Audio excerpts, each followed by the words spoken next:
bien, chicos, te comentaba entonces que los rayos catódicos descubiertos por William Crookes, a la larga lo que estaba haciendo era emplear los electrones, porque los rayos catódicos eran justamente la corriente eléctrica, y la corriente eléctrica hoy sabemos que es justamente el flujo de electrones.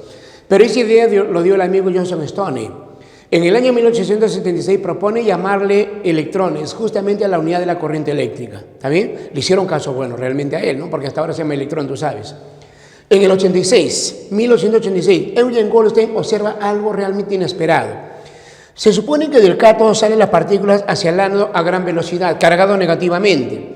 Pero ocurre que detrás del cátodo, jóvenes, se genera una fluorescencia. Cosa que no debe ser así. ¿Por qué? Porque la fluorescencia debe ser cuando choca el gas con la partícula llamada rayo catódico. Por eso que en estos lados tiene que ser justamente la luz. Pero grande fue la sorpresa de Eugen Goldstein, que cuando justamente ocurre y coloca una placa metálica, pero en base a canalitos, ¿sabes? Se percata que detrás del llamado cátodo se generaba una fluorescencia con mayor brillantez. Él dice, bueno, no pueden ser los rayos catódicos. Mi modo que el rayo catódico va a venir y se va a voltear por allá. Además no podría, porque el rayo catódico tiene carga negativa. El cátodo tiene carga negativa también y lo va a repeler, ¿sí o no? La única solución sería que hay otras partículas cargadas positivamente que viajan en sentido contrario. Todo lo contrario al llamado rayo catódico, el cual lo llama rayo canal. Inicialmente pensaba que era un rayo que venía del ánodo. Lo llamó primero rayo anódico, pero luego se rectificó. Justamente hoy en día se llama, bueno, hasta ahora se llaman los rayos canales. Producto del choque de el rayo catódico con el gas que está dentro de ella. Pero algo sorprendente, si el gas que está dentro de ella es el hidrógeno, entonces él ya estaba hablando de los protones. Porque el hidrógeno con el choque genera el protón. Justamente, muchachos, esto fue un indicio para luego descubrir el llamado protón.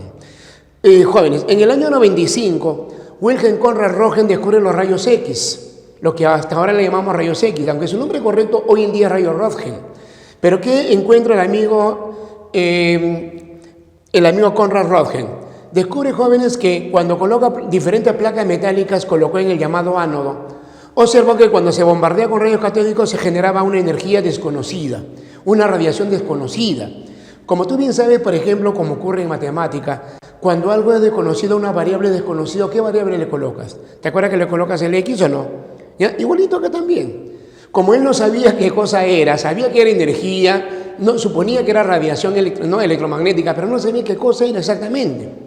Justamente a raíz de ello, jóvenes, lo llaman los rayos X. No, claro, hoy en día, jóvenes, ya se ha cambiado, ya no se llama rayos X, se llama rayos Röntgen. Solamente en el Perú le seguimos llamando rayos X, por si acaso, ¿de acuerdo o no? ¿Sí? Ya no te vayas a olvidar de eso. Un año después, en el 96, el francés Antoine Becquerel descubre la llamada radiactividad. Realmente lo descubre en forma accidental. Estaba estudiando unos minerales llamados pez blenda y observaba en ella una fluorescencia, ¿no? Al observar esa fluorescencia, jóvenes, una pequeña luz, pensaba que el mineral tenía algo adentro. Cuando lo parte en dos, observaba lo mismo. Partió una mitad, en otros dos también, generó una cuarta parte y observaba lo mismo. La conclusión que llega el amigo Becquerel es que realmente de ese material llamada sal de uranio o pez blenda, correcto, que es una sal de uranio, se generaba tres tipos de radiaciones. Una de ellas era el alfa, la otra era el beta y la otra era el gamma. Recuérdalo, a ver, una de ellas era el alfa, la otra el beta, ¿no es cierto? Y lo demás el gamma, ¿correcto? ¿Sí? ¿Ya? De esa manera era en todo, muchachos. Acá estaba el alfa, acá estaba el beta y acá estaba el gamma. ¿Está bien? De esa manera, jóvenes. De esa manera, jóvenes, hablamos sobre la llamada radioactividad. ¿De acuerdo? ¿Sí? Él me ayuda bastante a descubrir justamente, a Rutherford le ayuda bastante a descubrir, ¿no?, lo que vendría a ser luego el núcleo del átomo. ¿Correcto? ¿Sí? Pero ya en base a estos estudios, jóvenes, el amigo Joseph John Thomson, en el año 1897, crea su espectrómetro de masa.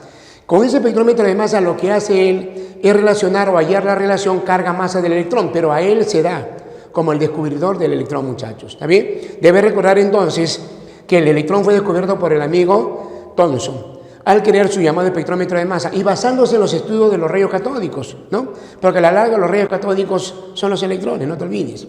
Él descubre el electrón. Una vez que él descubre el electrón, emite su modelo atómico llamado budín con pasas. ¿Qué dice él? Que el átomo es una esfera completamente positiva, dentro de ella, adentro de ella estaban distribuidos, ¿no? Estaban incrustados ahí los electrones, ¿correcto? ¿Sí? Justamente por eso a él se le llama, a su átomo se le llama el budín con pasas, ¿está bien? Donde toda la masa del átomo era positiva y los electrones estaban distribuidos, incrustados en todo el átomo, ¿correcto? De tal manera que lo llama átomo neutro, de tal manera que el número de cargas positivas, tenían que ser igual, jóvenes, al número de electrones. Tenían que ser igual, muchachos, al número de electrones. ¿Correcto, sí? Claro. Tú dices, profe, átomo neutro, profe, protones igual a electrones. Correcto, bacán. Tú sabes eso. Pero en ese año no se sabía eso. Simplemente dice, el número de cargas positivas es igual al número de electrones. ¿Correcto, sí? ¿Ya? De esa manera, jóvenes, hablamos sobre el llamado modelo de Rutherford. No te vayas a olvidar. ¿Ya? El cuarto modelo, bueno, en base, jóvenes, el modelo de Thomson sería, ¿no? Justamente todo eso, muchachos, abarca o manifiesta el modelo de Thomson. En base a ese modelo, jóvenes, ya el amigo Rutherford descubre el núcleo del átomo. ¿Qué hace el amigo Rutherford? Realmente lo que experimenta con dos de sus alumnos, Hans Heger y Ernst Marden, bombardea con polonio 214, que era un emisor de rayos alfa, ¿no? Partículas alfa hoy en día. Con justamente el polonio 214, elemento radioactivo, genera harto partículas alfa, ¿no? Que son iones de helio nada más, cargados positivamente, porque tienen carga positiva. Al bombardear una lámina de oro, ¿qué se esperaba? Que realmente la mayoría de los rayos pase libremente. ¿Por qué, profesor? Rebote más bien. ¿Por qué, profesor? Porque la lámina de oro es demasiado compacto, demasiado duro, muchachos. ¿Qué se suponía? Que todos los rayos deberían de rebotar. Pero grande fue la sorpresa que la mayoría pasa libremente. Entonces razón y dice, ya, ni hablar. Entonces ese átomo de oro tiene que ser un átomo hueco. ¿Está bien? Tiene que ser un átomo hueco. Si bien es cierto, luego experimenta con otros metales, pero básicamente más lo hace con el oro. Y llega a una conclusión.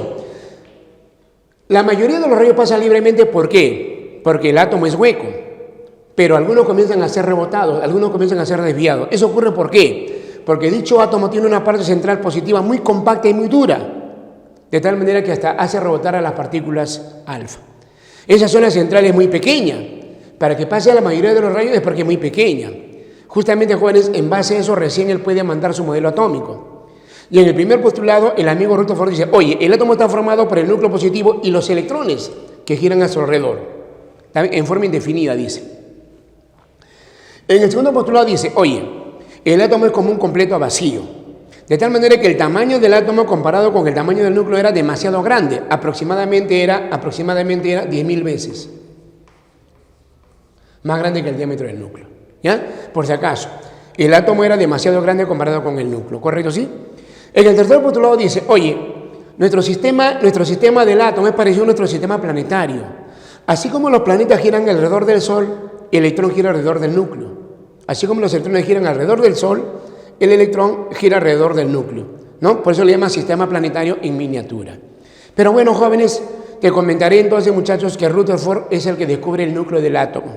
Y con él lanza su modelo llamado sistema planetario en miniatura. En cambio, Thomson descubre el electrón y con él lanza su llamado modelo de budín con pasas. ¿Correcto? ¿Sí? Ya, no te vayas a olvidar, ¿de acuerdo?